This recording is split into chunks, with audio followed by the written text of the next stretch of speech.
Hello all of you, मैं सिद्धांशु कपूर आप सबका स्वागत करता हूँ नेट एक्सपर्ट्स चैनल पर। आज हम पढ़ेंगे इरिडियस पार्टीशन रेप्लिकेशंस के बारे में। सॉरी, पार्टीशन हम लोगों ने लास्ट वीडियो में पढ़ा था, राइट। हम बात करेंगे रेप्लिकेशंस की एंड साइट्स की इस वीडियो में। तो चलिए स्टार्ट करते हैं सेशन। हम पहले बात करते हैं रेप्लिकेशन के बारे में।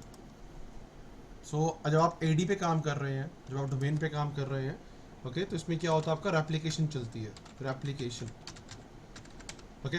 अब रेप्लिकेशन है क्या? रेप्लिकेशन क्या है? रेप्लिकेशन आपकी एक प्रोसेस है जो कहाँ चलती है, आपकी डोमेन कंट्रोलर्स के बीच में, ओके। तो जब आप अगर मैं बात करता हूँ रेप्लिकेशन की, तो जैसे एग्जांपल है, मेरे पास मल्टीपल डोमेन कंट्रोलर्स हैं, ठीक है। उनके बीच में मुझे उनके डेटाबेसेस को आपस में सिंक्रोनाइज करना, मतलब आपस में उनकी अपडेट सेंड करवानी है। जैसे मान लो मेरे पास मेरे मेरे एक डोमेन नेटवर्क में या मेरे पूरे फॉरेस्ट में, मान के चलो मेरे पूरे ऑर्गेनाइजेशन में 100 डोमेन कंट्रोलर्स हैं। अब मैं चाहता हूँ कि भाई जो भी मेरे डोमेन कंट्रोलर्स हैं 100 के 100, वो आपस में अपने डेटाबेसेस को अपने अपडेट्स को सेंड करें या रिसीव करें, मतलब आपस में अपनी अपडेट्स को शेयर करें, ओके। तो हम किसका यूज़ करते हैं उस केसेस में?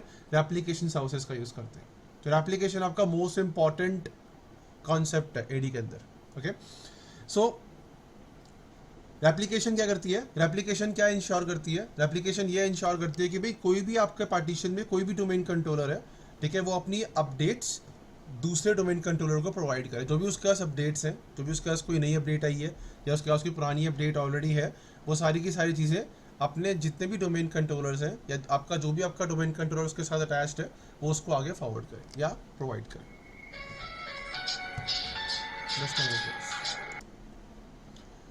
हम एप्लीकेशन को क्या बोल सकते हैं? इसको हम बोल सकते हैं इट इज़ द प्रोसेस। ये एक प्रोसेस है, okay, to ensure that all domain controllers, all DCs, कह सकते हो all DCs in the forest are able to share their updates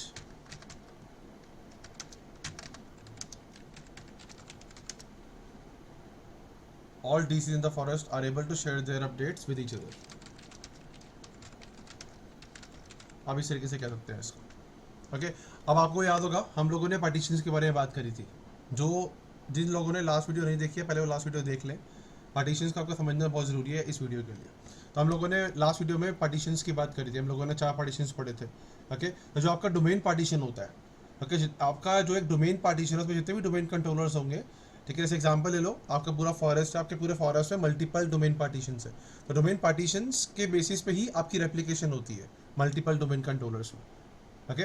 जैसे एग्जांपल ले लो, आपको एग्जांपल दिखाता हूँ। जैसे एग्जांपल ले लो, मेरे पास मान के चलो मेरे पास एक पार्टीशन है, ये वाला, ये एक नहीं, एक मेरे पास ये पार्टीशन है, एक मेरे पास यहाँ पे एक पार्टीशन है, डोमेन पार्टीशन, ओके। ये आपका डोमेन पार्टीशन है, ये आपका हो गया domain partition, domain partition 1, okay. ऐसे यहाँ पे हो गया डोमेन पार्टीशन 2, ओके। अब मान के चलो इसमें मल्टीपल डोमेन कंट्रोलर्स हैं। मान लो यहाँ पे आपके पास 5 डोमेन कंट्रोलर्स है, यहाँ पे आपके मान के चलो कुछ ऐसे कुछ 10 डोमेन कंट्रोलर्स एग्जाम्पल लेते हैं, 10 डीसीस हैं यहाँ पे, ओके। अब मैं चाहता हूँ कि भाई जो डोमेन पार्टीशन 1 है वो रेप्लिकेट किससे करेगा? डोमेन पार्टीशन 2 से। वो किसके थ्रू करता है? आपका एडी रेप्लिकेशन के थ्रू। तो जो आपके जो भी 5 डोमेन कंट्रोलर्स होंगे जो डोमेन पार्टीशन 1 में है, वो अपनी इन्फॉर्मेशन शेयर करेंगे या अपने अपडेट शेयर करेंगे डोमेन पार्टीशन 2 के 10 डोमेन कंट्रोलर्स को। और जो रेप्लिकेशन होगी आपकी, वो किसके बेसिस पे होगी? पार्टीशंस के बेसिस पे। तो जो भी आपकी रेप्लिकेशन चलती है वो कहाँ चलती है आपकी? वो रेप्लिकेशन चलेगी आपकी इन पार्टीशंस के बेसिस पे, ये और ये इस तरीके से। और ये आपकी 2 वे एप्लीकेशन होती है, 1 वे नहीं होती है। मतलब आपका डोमेन पार्टीशन भी अपने अपडेट सेंड करेगा और डोमेन पार्टीशन 2 भी अपनी अपडेट सेंड करेगा, इस तरीके से, okay.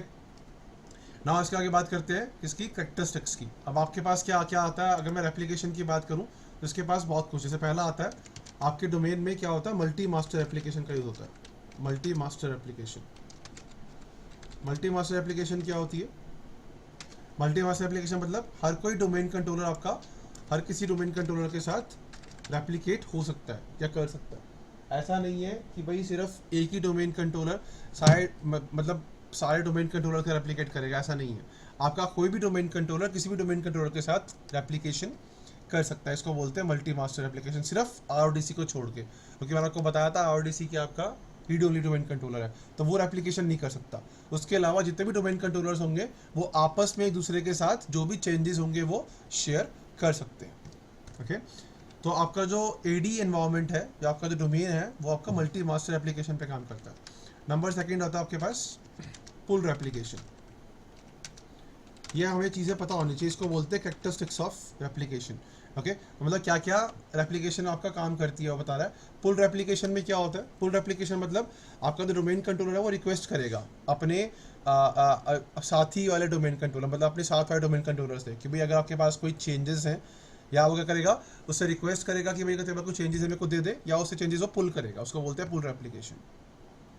Okay so domain controller क्या होगा आपका, जो डोमेन कंट्रोलर, जैसे मान लो मेरे पास डोमेन कंट्रोलर ए है, एक डोमेन कंट्रोलर बी है, उन दोनों के बीच में क्या रेप्लिकेशन हो रही है, तो ए करेगा उसको रिक्वेस्ट करेगा कि भाई अगर तेरे पास कोई चेंजेस है तो मुझे दे दे, ठीक है। उस केस की रेप्लिकेशन को हम क्या बोलते हैं, पुल रेप्लिकेशन।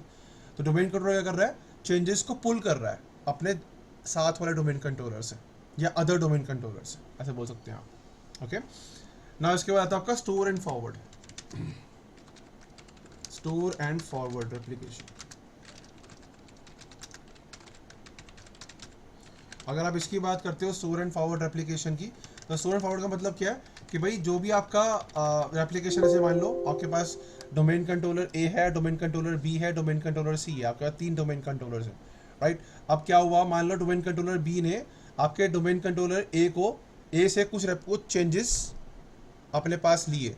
ओके एग्जाम्पल लेते हैं इस तरीके से, मान लो हमारे पास यहाँ पे क्या है, इस तरीके से है कुछ, जैसे मान लो हमारे पास यहाँ पे एक डी सी ए है, ओके एक हमारे पास मान के चलो यहाँ पे डी सी बी है, और मान लो यहाँ पे क्या आपके पास एक डी सी सी है, इस तरीके से। ओके अब ये मान लो आपस में कनेक्टेड है, इस तरीके से कुछ एग्जाम्पल लेते हैं, इस तरीके से कनेक्टेड है। जैसे आपका जो डोमेन कंट्रोलर ए है वो बी से कनेक्टेड है, ठीक है, बी सी से है, इस तरीके से कुछ। ओके तो अब मान के चलो अब इसमें होता क्या है, अब मान लो बी ने क्या किया, जो डोमेन कंट्रोलर आपका जो बी है उसने ए से कुछ चेंजेस लिए। एग्जाम्पल लो यहाँ पे, जैसे मान लो हम लोग यहाँ पे क्या किया, जो आपका डोमेन कंट्रोलर बी है उसने ए से कुछ मतलब चेंजेस जो उसने लिए वो यहाँ से लिए, मतलब बी ने ए से लिए। ओके अब क्या हुआ, जब ए ने इसको चेंजेस दिए, मतलब जो अपडेट्स दी इसको, अब बी ने क्या किया, उसको पहले अपने पास रख भी लिया, अपने डेटाबेस में स्टोर भी कर लिया, और उसका उसने अवेलेबल भी रख दी उस अपडेट्स को कि अभी अब अवेलेबल है। अगर मान के चलो सी इसके पास आता है अपडेट्स के लिए, तो ये सी को भी आगे अपडेट्स प्रोवाइड कर देगा, इस तरीके से। इसको बोलते हैं स्टोर एंड फॉरवर्ड, मतलब अपडेट्स आगे से लेगा तो अपने पास रख भी लेगा, और आगे वाले डोमेन कंट्रोलर के लिए अपने पास आगे उसको अवेलेबल भी रखेगा, ताकि भाई अगर कोई दूसरा डोमेन कंट्रोलर है उसके पास आता है अपडेट्स के लिए तो वो उससे ले भी सकता है, इस तरीके से। तो स्टोर एंड फॉरवर्ड इसको बोलते हैं। स्टोर एंड फॉरवर्ड मतलब उसने क्या किया, अपडेट्स को लिया भी, अपने डेटाबेस में स्टोर भी कर लिया और आगे उसको फॉरवर्ड भी कर दिया, इस तरीके से। ओके तो इसको बोलते हैं स्टोर एंड फॉरवर्ड रेप्लिकेशन। तो ये सारी जो एप्लीकेशन आपको मैं बता रहा हूँ, मल्टी मास्टर एप्लीकेशन, पुल रेप्लिकेशन, स्टोर फॉरवर्ड एप्लीकेशन, इस तरीके की एप्लीकेशंस आपकी चलती हैं डोमेन नेटवर्क के अंदर या ADDS एप्लीकेशन के अंदर। ओके इस तरीके से। अब इसके बाद आता है आपके पास, अगर मैं बात करता हूँ रेप्लिकेशन कि वो काम कैसे करती है। ओके तो ये बेसिकली कुछ 2-3 तरीके की एप्लीकेशन आपको मैं बताया, characteristics, multi master, pull replication, store and forward application, इस तरीके से कुछ आपका चलता है। ओके ना बात करते हैं आपका, जैसे मान लो अब एग्जांपल ले लो, मैं एक ओपन कर लेता हूँ। जैसे मान लो मेरे पास एक साइट है, ओके ये मान लो मेरी एक फिजिकल लोकेशन है, साइट 1 बोल लेते हैं इसको,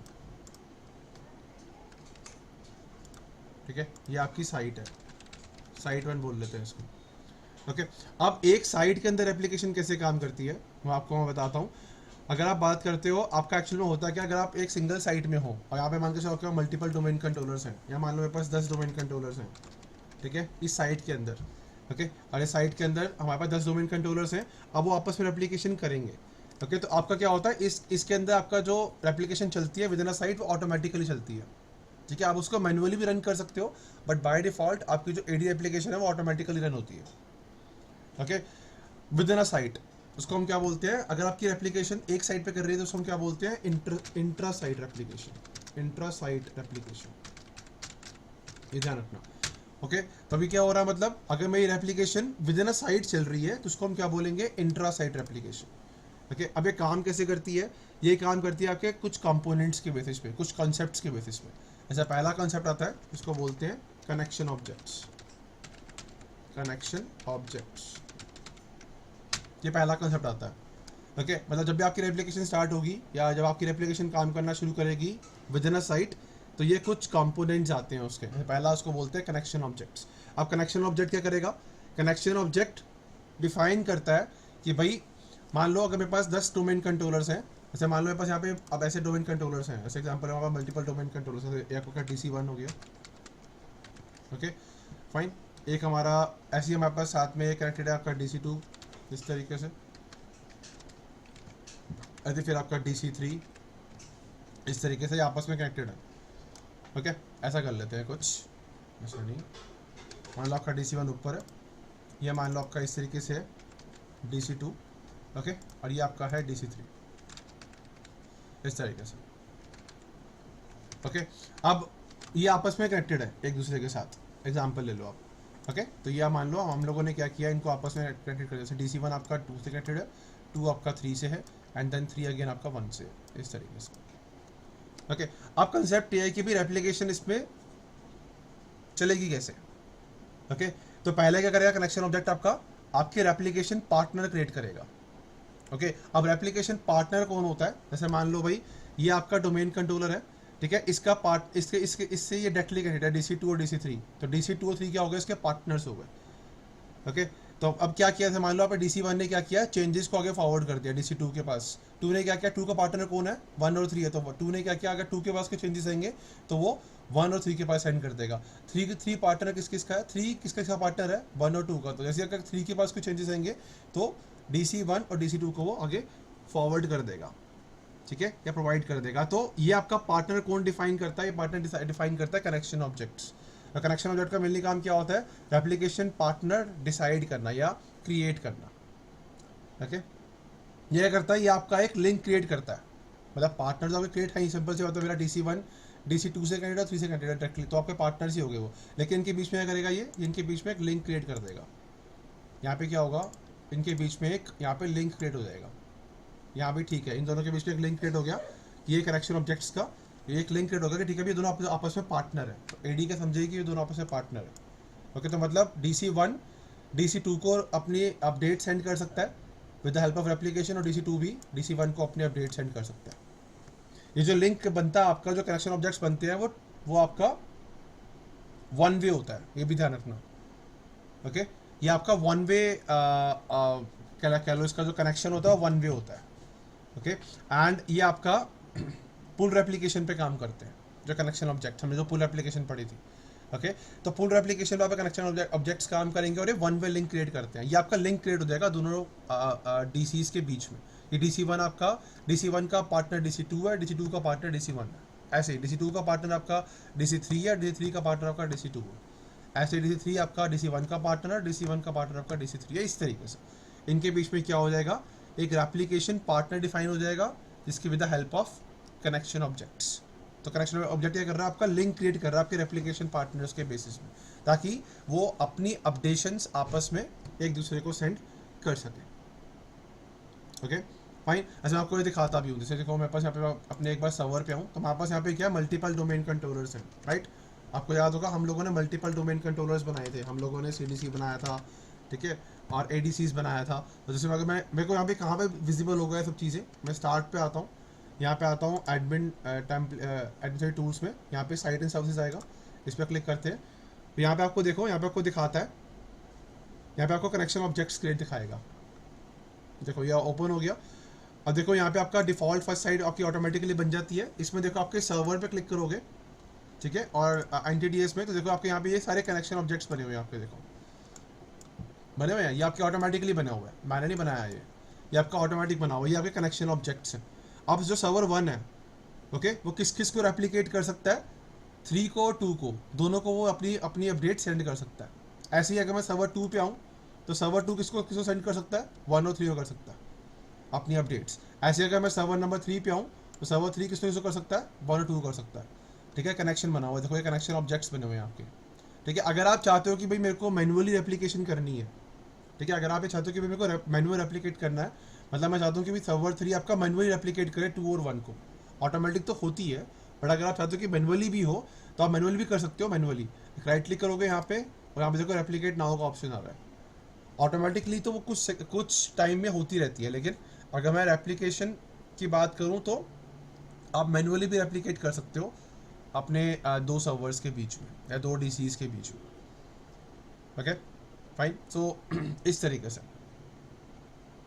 फाइन। तो इस तरीके से आप इसका मतलब इसका आपका जो बाय डिफॉल्ट टाइम है वो 180 सेकेंड्स का है, मतलब हर आपके 2-3 मिनट में आपका रेप्लिकेशन चलता रहता है। ओके, लेकिन अगर आप चाहते हो कि आपको मैनुअली रेप्लिकेट करना है तो आप कनेक्शन ऑब्जेक्ट्स के बेसिस पे मैनुअल रेप्लिकेट भी कर सकते हो। तो ये कनेक्शन ऑब्जेक्ट्स देखो ऑटोमेटिकली बने हुए हैं, मैनुअली बनाए। आप जितने भी सर्वर्स बनाओगे उनके बीच में कनेक्शन ऑब्जेक्ट्स ऑटोमेटिकली क्रिएट हो जाएंगे, मतलब हमने पाथ क्रिएट कर दिया। तो भाई आपका ये वाला सर्वर इन दो सर्वर्स को अपनी अपडेट सेंड करेगा with the help of replication, इस तरीके से। ओके, अब ये चीज़ें कौन बना रहा है? ये जो आप देख रहे हो कनेक्शन ऑब्जेक्ट से लिंक बना दिए, पाथ बना दिया, लिंक क्रिएट कर दिया, ठीक है। और ये जो टोपोलॉजी बनाई गई है, सब कुछ बनाया गया, ये किसके बेस से बनाया गया? अब मतलब ये कौन डिफाइन कर रहा है कि भाई DC1 ही पहले रेप्लिकेट शुरू करेगा? ये टोपोलॉजी कैसे बनती है? वो बनती है आपकी बनती है वो सेकेंड, उसके मतलब जो सेकेंड आपका आता है कंपोनेंट्स को बोलते हैं KCC। Okay, knowledge consistency checker इसको बोलते हैं। इसका मेनली काम क्या होता है? आपके डोमेन कंट्रोलर्स के बीच में पाथ डिफाइन करना, मतलब आपकी टोपोलॉजी बनाना कि भाई पहले रेप्लिकेट कौन करेगा, DC1 रेप्लिकेट करेगा 2 को, 2 करेगा 1 को, किस तरीके से जो भी आपके पार्ट डिफाइन होंगे। जब भी आप कोई भी डोमेन कंट्रोलर बनाओगे, ओके, तो KCC पिक्चर में आएगा और वो क्या करेगा? आपकी टोपोलॉजी दोबारा क्रिएट करेगा। ऐसे अभी मान लो मेरे पास कितने हैं, अभी मेरे पास यहाँ पे 3 डोमेन कंट्रोलर्स आप यहाँ पे देख सकते हो प्रैक्टिकली, सर्वर 1, सर्वर 2, सर्वर 3। अब मान लो मेरे पास सर्वर 4 भी आ गया, तो सर्वर 4 आया तो क्या करेगा? KCC दोबारा से टोपोलॉजी बनाएगा कि हाँ भाई अब सर्वर 4 किस किस को रेप्लिकेट करेगा, किस किस के बीच में पाथ क्रिएट होगा। ओके, इस तरीके से आप भी खुद क्रिएट कर सकते हो टोपोलॉजीज मैनुअली, बट आप मैनुअली क्रिएट नहीं करते बाय डिफॉल्ट। बाय डिफॉल्ट जो टोपोलॉजी होती है आपकी वो KCC क्रिएट करता है रेप्लिकेशन। आप मैनुअली कुछ नहीं करते। अगर आप चाहते हो कि आपको मैनुअली क्रिएट करना है तो मैनुअली भी क्रिएट कर सकते हो टोपोलॉजी को, बट बाय डिफॉल्ट आपका जो ADDS है वो रेप्लिकेशन टोपोलॉजी अपने अकॉर्डिंगली क्रिएट करता है। ओके, और ये 2 वे टोपोलॉजी होती है, ये 1 वे नहीं होती है। मतलब अगर सर्वर 1 आपको रेप्लिकेट कर अपडेट दे रहा है तो सर्वर 2 भी इमीडिएट इसको दे सकता है। ऐसा नहीं है कि वो वेट करेगा। ये 1 वे नहीं है, 2 वे है, मतलब वो रिसीव भी कर सकता है एक टाइम पे और सेंड भी कर सकता है, इस तरीके से। ओके, तो हर डोमेन कंट्रोलर पे क्या होगा? हर डोमेन कंट्रोलर जब आपका आएगा आपके नेटवर्क में या आपकी साइट पे, तो KCC पिक्चर में आएगा और वो टोपोलॉजी दोबारा से जनरेट करेगा, मतलब हेल्प करेगा जनरेट करने के लिए टोपोलॉजी। तो हर डोमेन कंट्रोलर में KCC नाम का कंपोनेंट काम कर रहा होता है, जो क्या करता है? हेल्प करता है टोपोलॉजी को रीजनरेट करने में ऑटोमेटिकली। ओके, ये जो KCC आपको जो मैंने बताया और इससे पहले जो मैंने आपको बताया कनेक्शन ऑब्जेक्ट, से हर डोमेन कंट्रोलर में काम कर रहे होते हैं। ओके, ये सारे कंपोनेंट्स हैं, ठीक है। जब भी आपकी रेप्लिकेशन स्टार्ट होगी तो ये सारे कंपोनेंट्स अपना अपना काम करेंगे, उसके बाद ही आपकी रेप्लिकेशन स्टार्ट होती है। तो KCC का मेनली काम क्या होता है? To generate the topology, to generate the replication topology. Okay, ध्यान रखना। तो कोई भी आपकी रेप्लिकेशन टोपोलॉजी है वो कौन जनरेट करेगा? KCC। उसमें कुछ चेंजेस होते हैं, ऐसे मान लो भी हमारे पास 4 डोमेन कंट्रोलर से अब 3 रह गए या 2 रह गए, तो चेंजेस भी आपके कौन करेगा? KCC टोपोलॉजी के अंदर। हम मैनुअली कुछ नहीं करते, सारा काम आपका KCC करता है। ओके ना, एक आता आपके पास जो तीसरा कंसेप्ट आता है उसको बोलते हैं नोटिफिकेशन। और नोटिफिकेशन क्या होता है? नोटिफिकेशन क्या होता है? नोटिफिकेशन आपका एक प्रोसेस है। कोई भी चेंजेस आपके आते हैं, ठीक है, AD के अंदर या AD पार्टीशन के अंदर या आपका डोमेन पार्टीशन के अंदर कोई भी चेंज आया तो क्या करता है? आपका डोमेन कंट्रोलर को बताया जाता है। तो डोमेन कंट्रोलर करता है उस चेंज को अपने पास मेंटेन करता है, पहले अपने पास रखता है और देन उसको उस चेंज को अवेलेबल रखता है अपने पार्टनर्स के लिए भी। ये भी अगर कोई पार्टनर आया उसके पास, उसका रेप्लिकेशन पार्टनर उसका जो भी है, मान लो DC1 है, DC1 के पास कोई चेंज आ गया, ओके, अब नोटिफिकेशन करेगा उसको बता देगा कि हाँ भाई DC ने अपने पार्टनर को कि भाई मेरे पास कोई चेंज आ गया है। ओके, इफ़ यू वांट, मैंने अवेलेबल रख लिया है, आप उसको ले सकते हो मेरे से, इस तरीके से। ओके, तो जो नोटिफिकेशन है उसका मेनली काम क्या होता है? उसका मेनली काम होता है कि भाई आपके जो पार्टनर है, आपका डोमेन कंट्रोलर का जो भी पार्टनर है, उसको नोटिफाई करना कि भाई हमारे पास चेंज आ चुका है, if you want you can accept the change. Okay, so by default क्या है? 15 सेकेंड्स का टाइम होता है, 15 सेकेंड्स के अंदर ये नोटिफाई करता है। ओके, और उसके बाद फिर 3 सेकंड का वेट करेगा, ओके, ताकि आपका जो पार्टनर है वो उसको मतलब रिस्पॉन्स करे। ओके, तो चेंजेस का जो जो आपका सोर्स का टाइम जो होता है, जो चेंज प्रोवाइड कर रहा है, 15 सेकंड वेट करेगा। प्रोवाइड करने के बाद जो चेंज हो जाएगा, उसको प्रोवाइड करने के बाद क्या करेगा, उसका वो 3 सेकंड का देन अगेन वेट करेगा कि आपका जो पार्टनर है वो उसको रिस्पॉन्स करे। तो इस तरीके से तो नोटिफिकेशन मेनली काम क्या कर रही है, आपके आपका जो एप्लीकेशन पार्टनर है उसको इन्फॉर्म कर रही है कि भाई चेंजेस हो गए हैं एप्लीकेशन में, if you want you can access it, इस तरीके से। ओके, एंड इसके बाद आता है आपके पास पॉलिंग। ये लास्ट कॉन्सेप्ट है, मतलब लास्ट कॉन्सेप्ट आपका इंटरसाइट एप्लीकेशन के अंदर, लास्ट कंपोनेंट। ओके, अब अगर मैं बात करता हूँ पॉलिंग की, तो पॉलिंग क्या करता है, पॉलिंग आपको एक्स्ट्रा टाइम देता है। एग्जाम्पल ले लो, अभी DC1 के पास कोई चेंज आया था, ठीक है, मान लो उस टाइम पे क्या हुआ, आपका तो DC2 ने ट्राई किया उसको चेंज एक्सेस करने के लिए, बट उस टाइम पे आपका DC1 क्या ऑफलाइन है, वो काम नहीं कर रहा उस टाइम पे। ओके, तो उसके केस में क्या होगा, आपका DC1 उसको कोई चेंज नहीं दे पाएगा, क्योंकि भाई DC1 तो इस टाइम पे ऑफलाइन हो गया। ओके, तो पॉलिंग क्या करता है, एक्स्ट्रा टाइम, एक्सटेंड टाइम देता है आपको कि ठीक है भाई, आप ठीक है, आप एक्सटेंड, आपका टाइम एक्सटेंड कर देंगे। जब आपका DC1 अवेलेबल होगा या ऑनलाइन होगा, तो आपको दोबारा नोटिफिकेशन आ जाएगी कि आपका DC1 ऑनलाइन है, अब आप चेंजेस वहाँ से ले सकते हो। ओके, इसको बोलते हैं पॉलिंग। पॉलिंग में क्या हो रहा है, आपका पॉलिंग सिर्फ चेक करता है, आपको एक्सटेंड दे करता है टाइम, ओके, ताकि आप उस चेंजेस को आगे एक्सेस कर सको। ऐसा कभी कभी होता है कि भाई आपका DC1 है, DC1 आपका मान के चलो कि मेंटेनेंस में है, वो ऑफलाइन हो गया, कोई मेंटेनेंस चल रही है उस पर, या कह लो कि कुछ अपडेट चल रही है, तो आपका ऑफलाइन होगा, तो उस केस में क्या होगा, पोलिंग पिक्चर में आएगा।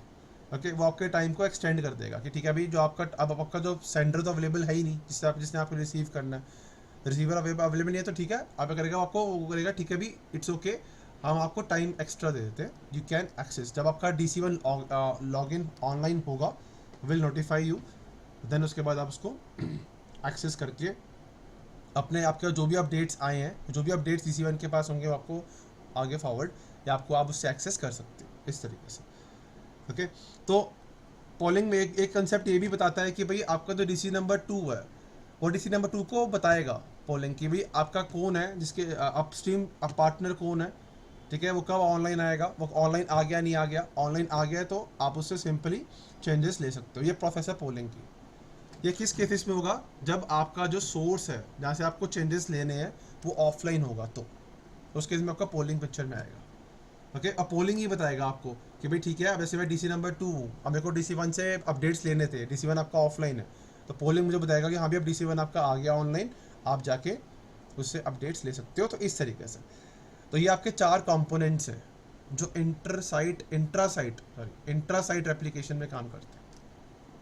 ओके, अब इसके बाद ये काम हो गया, तो आपका एप्लीकेशन काम करती है, ऐसे काम करती है, ठीक है। अब इसके बाद क्या आता है, आपका एप्लीकेशन का कॉन्फ्लिक्ट्स। अब कॉन्फ्लिक्ट्स क्या होते हैं, कॉन्फ्लिक्ट्स मतलब जब आप मल्टी मास्टर रेप्लिकेशन मॉडल को यूज़ करते हो, कि आपकी AD में क्या होता है, multi master replication model use होता है, मैंने आपको बताया था। ये हर DC को रेप्लिकेट कर सकता है, अपनी रेप्लिकेशन प्रोवाइड कर सकता है, राइट। तो इसमें क्या है, कॉन्फ्लिक्ट्स भी आते हैं। अब कॉन्फ्लिक्ट्स क्या होता है, जैसे मान लो मैंने क्या किया, मेरे पास 2 डोमेन कंट्रोलर्स हैं, मैंने दोनों डोमेन कंट्रोलर्स में सेम टाइम पे सेम ऑब्जेक्ट का एट्रीब्यूट मॉडिफाई कर दिया। जैसे मान लो मेरे पास एक यूज़र 1 था, ठीक है, वो यूज़र 1 आपका DC1 पे भी दिख रहा है, DC2 में भी दिख रहा है। मैंने क्या किया, DC1 DC2 दोनों जगह से सेम टाइम पे, या कह लो कि किसी और ने भी, मैंने भी क्या किया, दोनों जगह दोनों डोमेन कंट्रोलर्स, जैसे मैं मान लो मैं DC1 पे बैठा हूँ, मेरा जो को एडमिनिस्ट्रेटर है वो DC नंबर 2 पे बैठा है, उसने भी वहाँ से मॉडिफाई कर दिया मेरे सेम ऑब्जेक्ट को, यूज़र 1 को मैंने भी यहाँ से मॉडिफाई कर दिया। तो हम लोगों ने क्या किया, 2 जगह से क्या हुआ, सेम एट्रीब्यूट क्या हुआ आपका मॉडिफाई हुआ, या सेम ऑब्जेक्ट मॉडिफाई हुआ। तो उस केस में क्या होगा, कन्फ्लिक्ट हो जाएगा आपका। क्या पहला कंडीशन आती है कन्फ्लिक्ट की। Okay, simultaneously modifying same attribute value of the same object. तो पहला आपका क्या आता है, कन्फ्लिक्ट का। तो अगर मैं कन्फ्लिक्ट की बात करूं, हम बात कर रहे हैं एप्लीकेशन कन्फ्लिक्ट्स। ओके, अब इसमें क्या आता है, नंबर 1 पहले चीज, साइमल्टेनियसली मॉडिफाइंग कह सकते हो आप,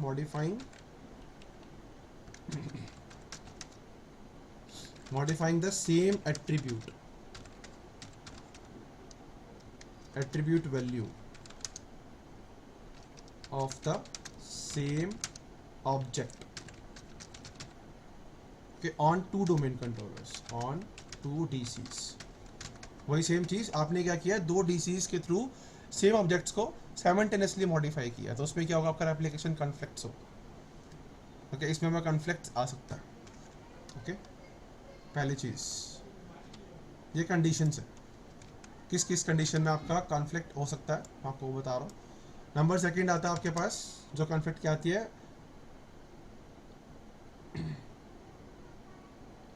इसमें क्या होता है, जैसे मान लो आपने क्या किया, मान लो मैंने अब ऐसे इसमें एक सेकंड कंडीशन क्या होती है, जैसे मान लो मैंने क्या किया मेरा जो एक DC है, मैंने DC1 से क्या किया, एक ऑब्जेक्ट को क्रिएट किया।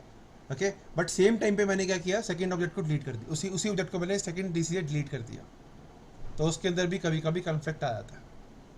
ओके, वहाँ पर दो DC है, DC1 DC2। DC1 से मैंने सेम एक ऑब्जेक्ट को क्रिएट किया, उसी ऑब्जेक्ट को मैंने DC नंबर 2 से डिलीट कर दिया। ओके, तो इस तरीके से modifying the same object on one domain controller at the same time that the container objects for the object is deleted on another domain controller, same thing. Okay, तो इसमें क्या होगा, हमने क्या किया कि भाई एक ऑब्जेक्ट को मैंने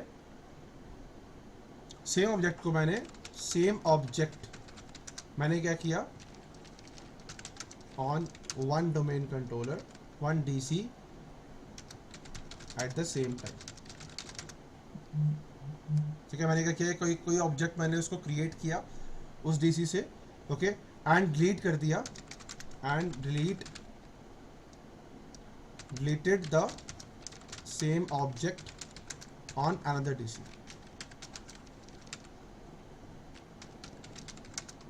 इस तरीके से। ओके, ये पहला, ये दूसरा कॉन्फ्लिक्ट आता है।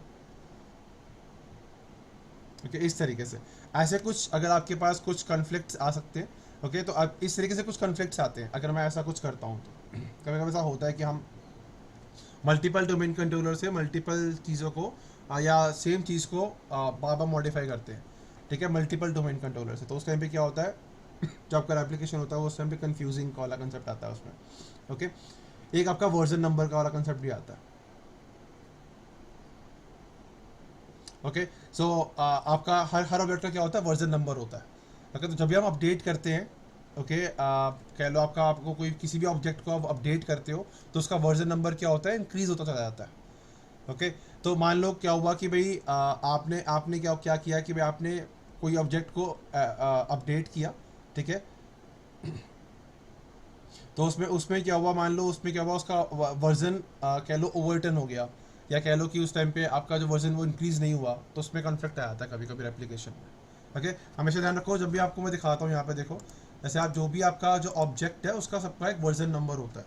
जैसे हम लोगों ने लास्ट टाइम देखा था, हम लोगों ने यहाँ पे ग्रुप पॉलिसी बनाई थी लास्ट टाइम पे, आप यहाँ पे जाके चेक करो तो इसको हटाते हैं, एक बार GPMC ओपन कर लेते हैं, मैं आपको ये दिखाता हूँ। देखो मैं यहाँ पे गया GPMC में, यहाँ पे आप जब पॉलिसी में जाते हो, जैसे आपका ये एक पॉलिसी है, जैसे हम लोगों ने यहाँ पॉलिसी बनाई थी पॉलिसी 2 के नाम से, राइट। अब मैं इसकी डिटेल्स में जाऊँगा, सेट डिटेल्स में, यहाँ पे देखो इसको एक वर्जन नंबर दे रहा है, वर्जन नंबर। ओके, ये आपका देखो कंप्यूटर वर्जन नंबर हो गया, यूज़र वर्जन नंबर हो गया। ठीक है, तो ये क्या आपके हमेशा मॉडिफाई होते रहते हैं, जब भी आपकी पॉलिसी अपडेट होगी तो आपका वर्जन नंबर क्या होगा, मॉडिफाई हो जाएगा। ओके, तो ये वर्जन नंबर कभी कभी क्या मॉडिफाई नहीं होता, या कुछ इसमें कुछ प्रॉब्लम आ जाती है, आपका ओवरटर्न होता है वर्जन नंबर, तो उस केस में क्या होता है, आपका जो ग्रुप जो आपका जो एप्लीकेशन है वो कन्फ्लिक्ट करती है उस केसेस में। ओके, एट्रीब्यूट वैल्यू पे कन्फ्लिक्ट कर सकती है, वर्जन नंबर पे कन्फ्लिक्ट कर सकती है। आप मल्टीपल डोमेन कंट्रोलर से सेम ऑब्जेक्ट को मॉडिफाई कर रहे हो, या सेम ऑब्जेक्ट को क्रिएट कर रहे हो देन डिलीट कर रहे हो मल्टीपल डोमेन कंट्रोलर्स के थ्रू, तो भी आपका कन्फ्लिक्ट होता है एप्लीकेशन के अंदर, तो ये ध्यान रखना। ओके, इस तरीके से, तो इस तरीके से आपका एप्लीकेशन काम करती है। ओके, एप्लीकेशन आपका काम करती है बेसिस ऑफ एप्लीकेशन आपका एक चीज़ है। एंड सेकंड चीज़, एक आपका सिसफॉल फोल्डर भी होता है, हम लोगों ने बात करी होगी सिसफॉल फोल्डर के बारे में, राइट, जो आपकी ग्रुप पॉलिसी सेव करता है। सिसफॉल फोल्डर में क्या होता है, सिसफॉल फोल्डर में आपकी ग्रुप पॉलिसीज, आपकी लॉगऑन स्क्रिप्ट्स, आप जो भी स्क्रिप्ट इंप्लीमेंट कर रहे हो पॉलिसी के थ्रू, या आपने जो भी आपने पॉलिसी क्रिएट करी हुई है, वो सारी चीज़ें कहाँ पे सेव होती है, सिसफॉल फोल्डर में, जो कहाँ होता है आपका सी के अंदर सी विंडोज़ में। ओके, जब आप सी को ओपन करोगे, सी के अंदर आपको sysvol फोल्डर मिलेगा। ओके, sysvol फोल्डर की लोकेशन ये होती है। तो क्या मेंटेन करता है ये sysvol फोल्डर? ये मेंटेन करता है आपका GPO ग्रुप पॉलिसी ऑब्जेक्ट को, एंड सेकंड आपकी लॉग ऑन स्क्रिप्ट्स को। अगर आपने लॉग ऑन स्क्रिप्ट्स या कोई भी आपने स्क्रिप्ट्स यूज़ करी हुई है, सिर्फ लॉग ऑन स्क्रिप्ट्स नहीं, मतलब स्क्रिप्ट्स को मेंटेन करता है ये। ओके, तो अगर आपने कोई स्क्रिप्टिंग का यूज़ किया हुआ है, या आपने क्या किया हुआ है, आपने DFS का यूज़ किया हुआ है, हम आगे पढ़ेंगे DFS क्या होता है। ओके, DFS का यूज़ किया होता है, DFS की एप्लीकेशन भी किसके थ्रू होती है? sysvol फोल्डर के थ्रू होती है। ओके फाइन, आपने लॉग ऑन स्क्रिप्ट्स का मेंटेन किया हुआ, आपने कोई और स्क्रिप्ट यूज़ की हुई है, तो सारी चीज़ें कहाँ पे सेव होती है? sysvol में। तो sysvol फोल्डर करता है इनकी रेप्लिकेशन करता है। इसकी ये आपकी जो रेप्लिकेट्स होता है सारा का सारा, ग्रुप पॉलिसी रेप्लिकेट हो रही है आपकी, या आपकी लॉग ऑन स्क्रिप्ट एप्लीकेट हो रही है, DFS अगर आपने यूज़ किया हुआ है, तो वो अगर एप्लीकेशन सारी कहाँ से होती है? उसके sysvol फोल्डर के थ्रू होती है। ओके, आप जब भी कोई पॉलिसी क्रिएट करते हो या मॉडिफाई करते हो, तो उसकी अपडेट जो आप अपडेट करते हैं पॉलिसी को GPO अपडेट कमांड लिख के, तो वो क्या होता है? आपका सारा को sysvol फोल्डर के अंदर सेव हो रहा होता है। ओके, तो ग्रुप पॉलिसी की रेप्लिकेशन कहाँ होती है? sysvol फोल्डर के अंदर होती है। ये आइडेंटिफाई करता है कि आपकी जो पॉलिसी है वो कहाँ पे इम्प्लीमेंट है। साइट पे है, साइट के अंदर कोई OU है उस पर इम्प्लीमेंट हुई है, या कोई पर्टिकुलर आपका यूज़र पे हुई है, पर्टिकुलर कंप्यूटर पे हुई है, कहाँ पे आपने इम्प्लीमेंट किया हुआ है, आपने कोई चाइल्ड OU पे इम्प्लीमेंट की हुई है, किस पर्टिकुलर साइट में, किस साइट के अंदर कहाँ पे इम्प्लीमेंट है आपकी पॉलिसी, वो कौन मेंटेन करेगा सारा इन्फॉर्मेशन? sysvol folder. ये कंसेप्ट होता है आपका एप्लीकेशन का। आई होप आपको वीडियो समझ में आया होगा। If you have any doubt, any questions, please write your questions in the description on the videos, और आप अपने भी कमेंट्स में अपने क्वेश्चंस राइट कर सकते हैं, then I will give you the answer on that. Thank you very much for watching.